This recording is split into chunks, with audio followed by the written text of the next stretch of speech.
There are some big mistakes people are making when they're taking magnesium, and this is very important for several reasons. Number one, magnesium is simply the most important mineral in the entire body.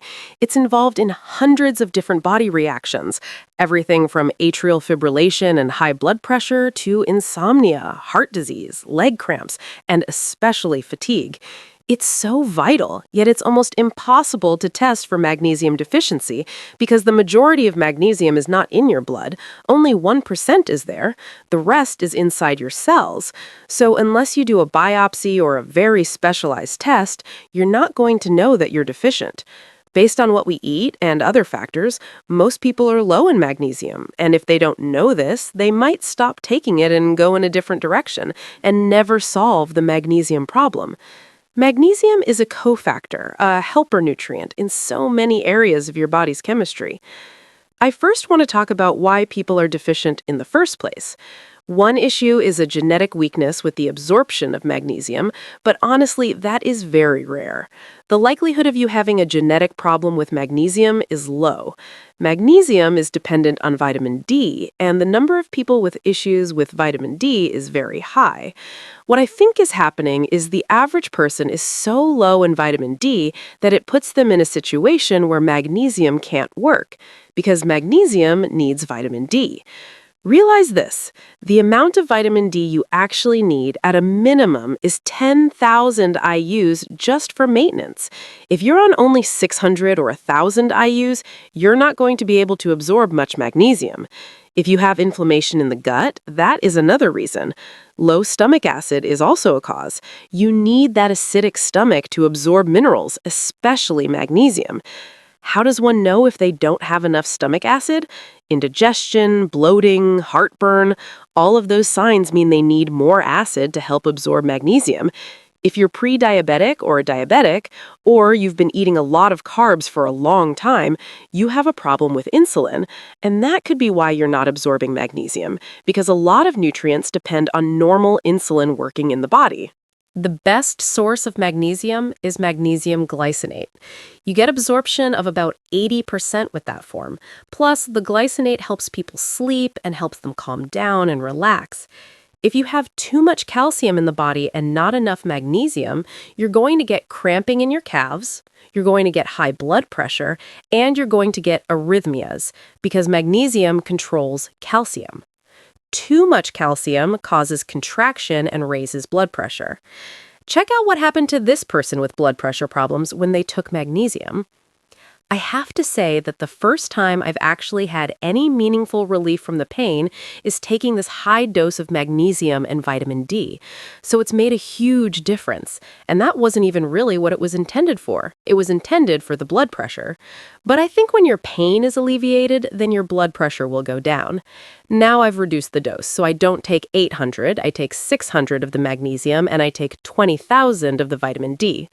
The bonus to the whole thing is the magnesium and vitamin D has had this calming effect on the inflammation of my body. So it's still there, but nowhere near the levels they were before I did this test, so I'm thrilled. Interesting, isn't it? Okay, let's continue. Smoking and alcohol block magnesium in a significant way. If you're consuming too many sodas, which are loaded with phosphoric acid, that can cause a deficiency of magnesium. All the refined sugars, refined starches, and junk food deplete you of magnesium. And of course, the real big blocker of magnesium is with medications. Another big mistake that doctors make with magnesium is thinking you can determine your levels from your blood. The best way is just to understand what magnesium does and to look at the various symptoms, and just start to eat more magnesium-rich foods. Leafy greens will give you magnesium, pumpkin seeds have magnesium, chocolate has magnesium, make sure you get the kind without sugar, and also certain nuts. Another mistake that people make with magnesium is not taking it long enough to see a change. They're going to need to take magnesium for at least 1 to 3 months before they even start seeing a change, because it takes time to fix the body's chemistry. The same thing with arrhythmias. That could take 4 to 6 months before you start to see changes. It does take time for this magnesium to really create an effect. If someone has leg cramps, it could be a little quicker, like 3 days, but they should keep taking the magnesium because just getting rid of a cramp or a twitch can happen pretty quick, but to fully resolve it could take weeks. Insomnia could take 4 weeks before a person starts seeing a change. If you don't see an immediate change with the magnesium, don't think it's not working. It's just taking more time.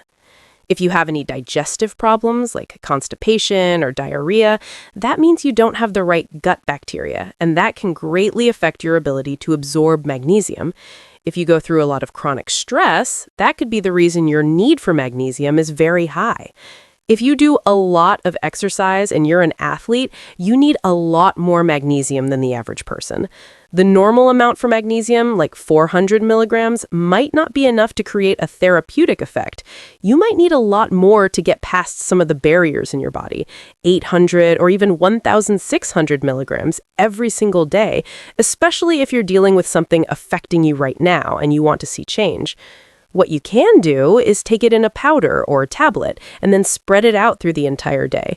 Don't just take 1,600 in one sitting because your body can only absorb a certain amount. Take it and spread it out through the day. It'll be much better absorbed. And it wouldn't hurt if at least one of the times you take it with a tablespoon of apple cider vinegar and water with a straw, and use that liquid to acidify the stomach so you get better absorption. All right. Thanks for watching, and if you haven't seen this video on magnesium by Dr. Jody Whittaker, check it out.